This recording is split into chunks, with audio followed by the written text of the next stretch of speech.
Hey guys, Cam here from PhoneDog.com, and back in March we got a look at the Microsoft Lumia 640 XL at MWC, and I was pretty impressed with it, but now we have it in its retail packaging. As always with the Lumia packaging, the phone sits to the right in its own compartment, but we'll remove that and place it to one side while we get a proper look at what comes with the phone in the box.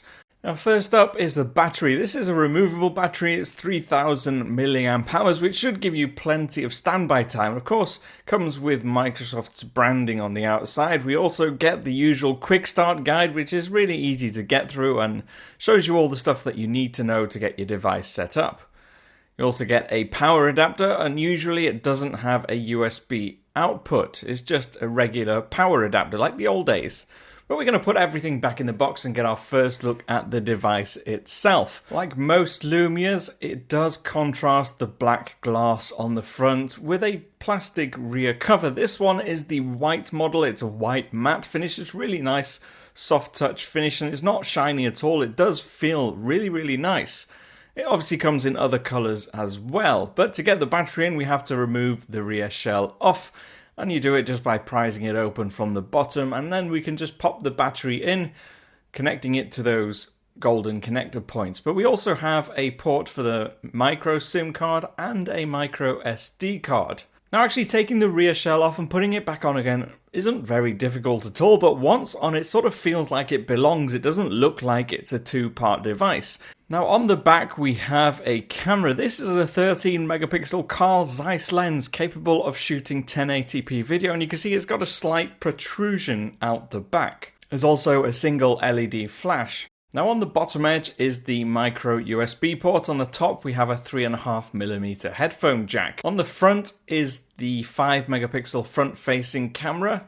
As you can see, the buttons are on screen. There are no capacitive buttons. At 157.1mm tall, it's roughly the same as an iPhone 6 Plus, despite having a larger display.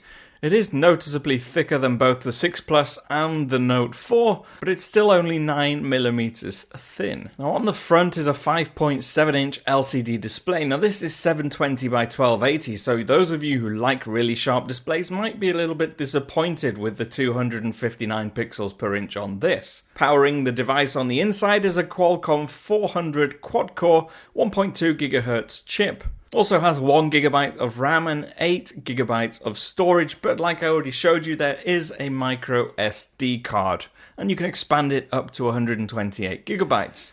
Now there are various models and options of this 640 XL. There's an LTE model, which I don't have. There's also a Dual-SIM model. And they'll all be varying in price and features depending on which market you're in. But it does come loaded with Windows Phone 8.1 with the Lumia Denim update. So all the currently available latest stuff that's on Windows Phone is going to be on the 640 XL. And when Windows 10 for phones comes out later this year, it will be upgradable to that as well. Now in terms of first impressions, like I've already said, I like the look and the feel of the device. It is a tiny bit big, and the display actually isn't terrible. The colours are good and the contrast is good, at least for a very budget-minded phone. I'll also say actually it's very fast too, but I've only had it powered on for a few hours, so we'll see how it copes with day-to-day life when I bring you my full review later on. I'm Cam, I'm at PhoneDog_Cam on Twitter, and I will see you again soon.